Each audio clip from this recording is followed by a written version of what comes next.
Saat kita pergi ke pelabuhan, kita melihat banyak sekali kapal laut di sana. Ada yang besar, bahkan ada yang kecil. Kapal laut yang ada di pelabuhan semuanya mengapung di atas lautan. Kenapa bisa demikian? Padahal kapal laut terbuat dari material yang berasal dari logam maupun besi. Untuk mengetahui bagaimana kapal laut bisa mengapung di atas lautan, meskipun beratnya bertonton, kita simak penjelasan berikut ini. Sebelum lanjut ke penjelasannya, untuk teman-teman yang baru bergabung di channel ini, jangan lupa subscribe dan nyalakan notifikasinya agar mendapatkan video yang menarik di channel ini. Prinsip dasar terapung atau tenggelamnya sebuah benda adalah perbandingan antara massa jenis benda dan massa jenis air. Ketika massa jenis benda lebih besar daripada massa jenis air, maka benda akan tenggelam. Namun, ketika massa jenis benda lebih kecil daripada massa jenis zat cair, maka benda akan terapung. Pada kenyataannya, batang besi tenggelam di dalam air. Berarti, massa jenis besi lebih besar daripada massa jenis air.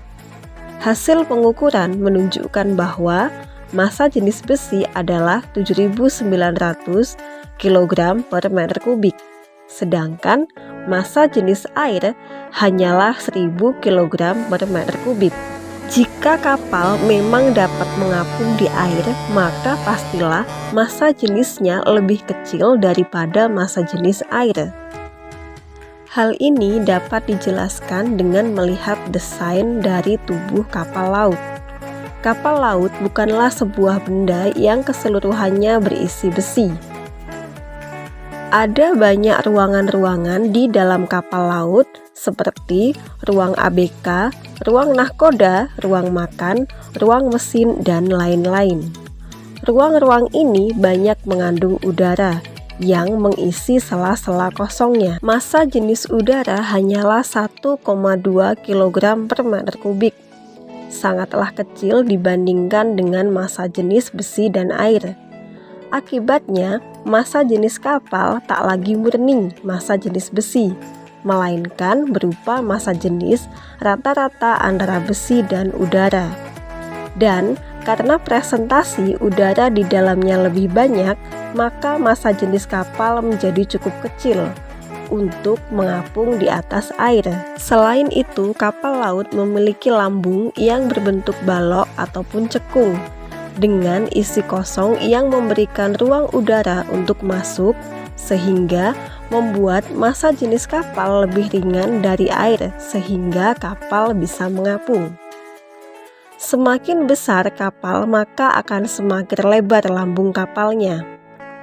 Akan tetapi, jika kapal mengalami kebocoran, maka air akan segera masuk dan menggantikan posisi yang tadinya ditempati oleh udara.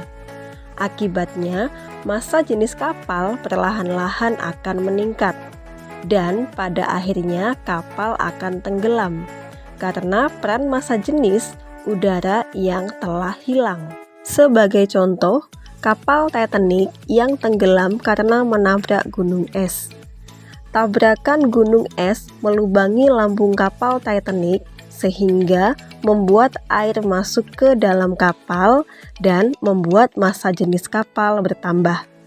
Air terus-menerus masuk dan memenuhi lambung kapal, menghilangkan ruang udara di dalam kapal, sehingga massa jenis kapal yang awalnya ringan karena diisi udara menjadi lebih besar karena terisi oleh air, sehingga kapal tersebut akan tenggelam. Sekian informasi kali ini, semoga bermanfaat dan sampai jumpa.